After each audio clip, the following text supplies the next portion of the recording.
67 tahun.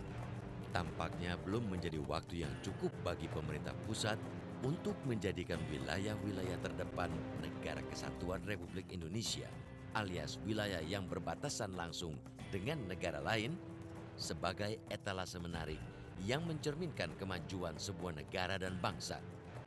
Hingga saat ini, sentuhan modernitas pembangunan di wilayah perbatasan, utamanya di wilayah Kalimantan yang berbatasan langsung dengan Malaysia, belum mengalami kemajuan berarti.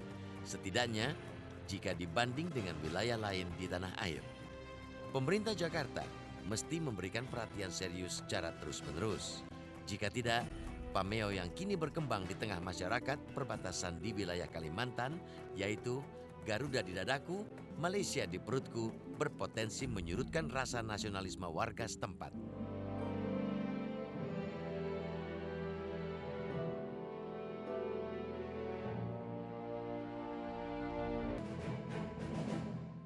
Suasana Indonesia begitu terasa di Desa Long Alongo, Kecamatan Bahau Hulu, Kabupaten Malinau, pertengahan Juli lalu. Ini adalah salah satu desa di wilayah Malinau yang berbatasan langsung dengan Kerajaan Malaysia. Keterbatasan sarana dan prasarana yang selama ini mendera warga perbatasan akibat minimnya perhatian dari pemerintah Jakarta tampaknya terlupakan untuk sementara waktu. Ya, transportasi. Kenapa? Karena persoalan ini yang sulit kami tangani. Kalau bicara soal ekonomi katanya, ekonomi juga persoalan. Tetapi selama ini masyarakat dalam keterbatasan, dalam kesulitan, dalam tantangan, tahu mereka masih bisa berbuat. Tapi itu dalam sangat keterbatasan. Tapi kalau informasi melalui transportasi darat bisa dibuka, saya kira ini akan sangat memacu pertumbuhan ekonomi di perbatasan. Tadi ada satu statement yang sangat sangat menarik dari Kepala Adat Besar. Ada dua komitmennya. Pada saat kami launching tadi dia katakan seperti ini. Bisa nggak alat ini bisa menghubungkan kami dengan Tuhan? Kemudian kami puas melihat bapak-bapak di televisi, di layar ini, tapi kami mau salaman langsung dengan bapak. Apa yang kita tangkap dari dua pernyataan ini? Yang pertama, dia sangat bangga, sangat tersentuh, yang selama ini dia tidak menduga bahwa dia bisa melihat, bisa mendengar, bisa berbicara melalui telekonferensi itu ke daerah jauh. Ini ada, mungkin tapi kami ingin betul-betul kalian ada di sini, karena jalan bisa tembus. Kira-kira itu yang minta. Nah, saya kira ini juga hal yang sama. Tidak luntur kebangsaan kami, sejengkal pun, bahkan semili pun tidak akan. Ya, kalau ada istilah orang sekarang, di dadaku ada Garuda, di perutku Malaysia, itu tidak ada. Tidak ada itu. Perut ke perut Indonesia, karena kita kaya raya semuanya. Tapi kena mungkin dongkol, mungkin kecewa. Ya macam-macam lah perasaan yang kena dambaan-dambaan tidak terpenuhi, dia katakan itu. Siap, gerak. Api unggun.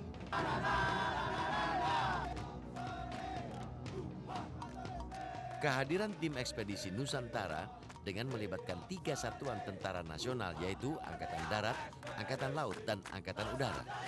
Bergabung pula dalam tim ekspedisi Katulistiwa dari kalangan mahasiswa, peneliti, pecinta alam, serta kelompok masyarakat sipil lainnya. Kegiatan masyarakat sangat antusias sekali, terutama yang masyarakat di wilayah perbatasan sangat antusias. Sehingga ini mengalahkan pomeo yang dikatakan oleh Bapak Bupati, Malaysia di perutku, itu sama sekali menjadi tidak benar.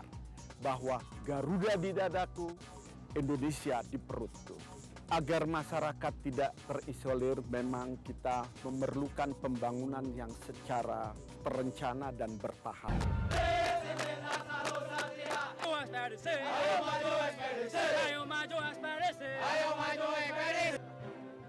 Para pemangku negeri seharusnya pula berterima kasih kepada para penghuni wilayah-wilayah perbatasan.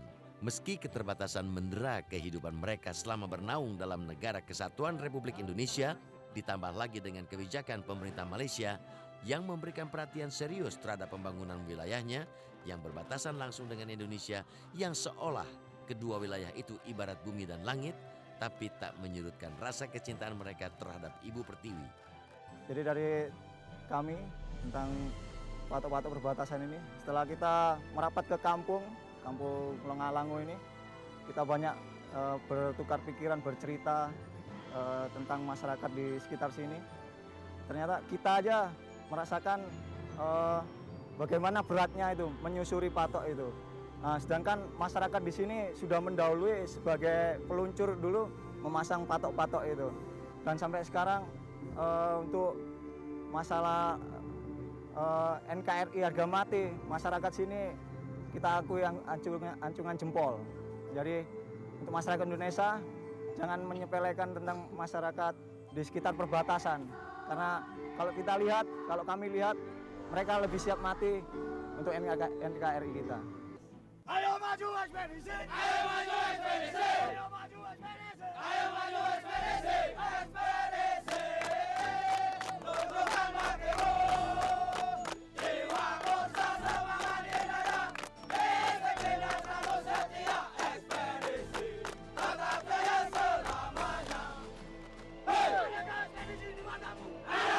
Adakah gagasan di hatimu? Ada! Mana? Ini dia! Mana dia? Ini dia!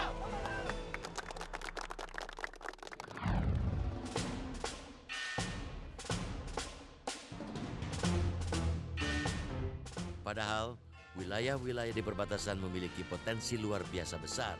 Salah satu indikasinya, temuan tim ekspedisi yang menyisir daerah perbatasan Republik Indonesia Malaysia di Kalimantan sepanjang lebih dari 2.000 km dengan memakan waktu sekitar 3,5 bulan ini. Setidaknya, mereka berhasil menemukan hampir 200 spesies flora serta lebih dari 500 jenis fauna yang hampir punah. Yang juga tak kalah penting, dalam ekspedisi ini, 19.328 patok perbatasan berhasil didata.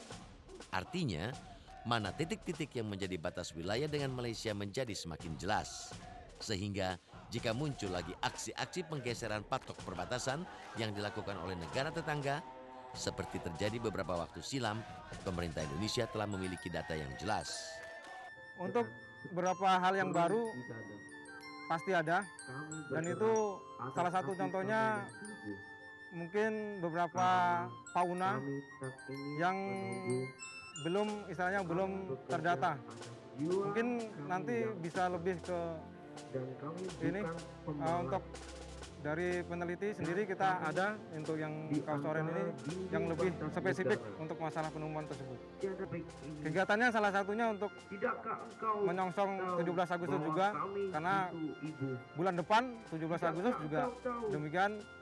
Kemudian kita juga di daerah-daerah juga menanamkan rasa nasionalisme, termasuk intinya mengibarkan bendera merah putih, termasuk mungkin yang rekan-rekan penjelajah untuk patok-patok yang atau hilang atau istilahnya tidak kelihatan, kita buat patok kemudian kita beri bendera merah putih seperti itu.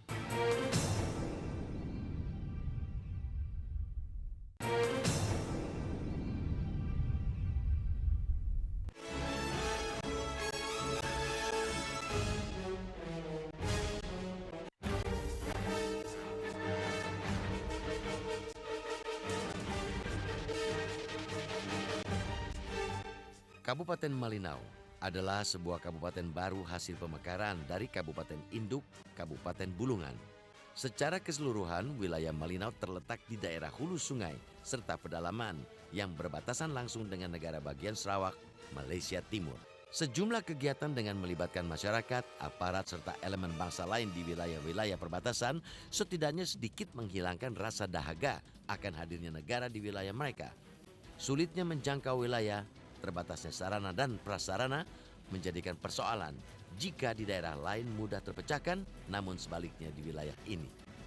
Dan satu hal yang juga menjadi kendala kami, bahwa karena masyarakat perbatasan ini kan punya pola hidup tersendiri ya, atau gaya hidupnya masyarakat Dayak ini, kadang-kadang kan sulit dipahami oleh orang-orang yang baru datang. Nah ini kadang-kadang juga kesulitan. Nah kami berharap agar adalah peluang-peluang yang lebih besar untuk masyarakat perbatasan menjadi dokter, pegawai negeri, kan begitu. Dan ini polanya juga harus berlakukan berbeda. Yang selama ini dilakukan sepuluh rata. Banyak yang saya dapatkan faktanya selama ini, banyak orang-orang yang berminat menjadi pegawai negeri, begitu terima pegawai negeri, ditugaskan ke tempat pedalaman, nggak mau pulang dan pergi. Nah, Akhirnya peluang kami untuk mendapatkan tenaga tadi menjadi punah karena orang-orangnya tidak siap tugas di tempat terpencil seperti ini. Nah ini yang juga harus diperhatikan pemerintah pusat, jangan pukul rata. Dari moratorium itu harus diperhatikan, jangan sampai pukul rata. Kemudian perhatikan juga kebutuhan ya karakter-karakter, katakan budaya lah.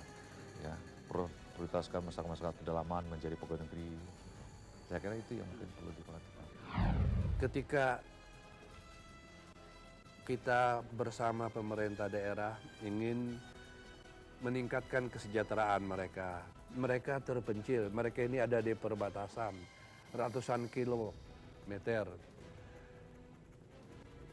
Ketika ingin membangun jalan, ini amat sulit dan tidak bisa mendapat izin karena memang membangun jalan di kawasan Taman Nasional dan hutan lindung itu syaratnya sangat sulit, aturannya tidak boleh. Nah, tetapi sekarang katanya ada aturannya yang boleh melalui zonasi dan sebagainya, tetapi sudah bertahun-tahun misalnya kita mengusulkan minta izin untuk dibangun jalan untuk memantau saja. Nah, persoalan realnya kan, selain kita ingin meningkatkan kesejahteraan masyarakat di sini, kita ingin menjaga kekayaan alam ini dari pencurian. Kita ingin menjaga kawasan perbatasan kita. Kalau tidak ada jalan, bagaimana kita menguasai dan mengawasi kawasan ini? Dan ini sudah puluhan tahun kita mengusulkan kepada pemerintah supaya dibangun jalan. Tetap tidak dikabulkan.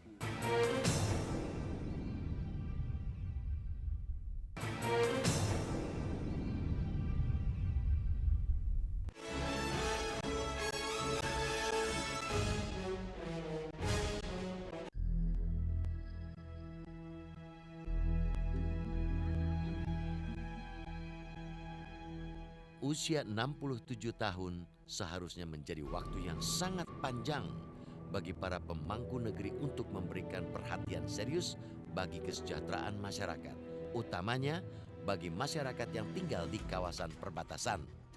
Kehadiran masyarakat di perbatasan sesungguhnya sebagai salah satu benteng pertahanan bagi eksistensi setiap bangsa dan negara.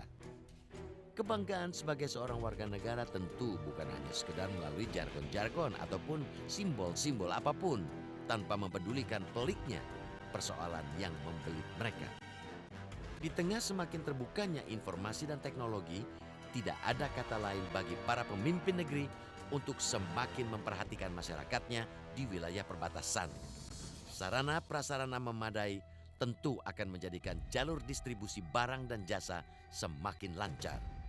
Jika tidak, kuatnya rasa nasionalisme yang kini berada di jiwa masyarakat perbatasan akan begitu mudah direbut negara tetangga. Jika pula situasi ini terjadi, pencaplokan wilayah negeri oleh negara lain hanya tinggal menunggu waktu. Di sana sini gunjang-ganjing mengatakan mulai luntur dan sebagainya. Dan kami melihat ini sebuah kesempatan bagaimana kami menyuarakan semangat masyarakat perbatasan yang sesungguhnya bisa terancam luntur karena situasi kondisi yang dihadapi oleh mereka, keterbatasan informasi, keterbatasan sandang pangan, kebutuhan hidup dan transportasi yang sangat minim sekali dan informasi yang sangat terbatas. Ini bisa melemahkan semangat kebangsaan mereka. Berikan perhatian untuk peningkatan kesejahteraan, pendidikan, kesehatan untuk masyarakat perbatasan supaya mereka semakin bangga ikut menjaga daerah ini. Yang ketiga, buka jalan. Tanpa jalan, ekonomi masyarakat di perbatasan tidak bisa dibangun. Ini sulit dan mahal.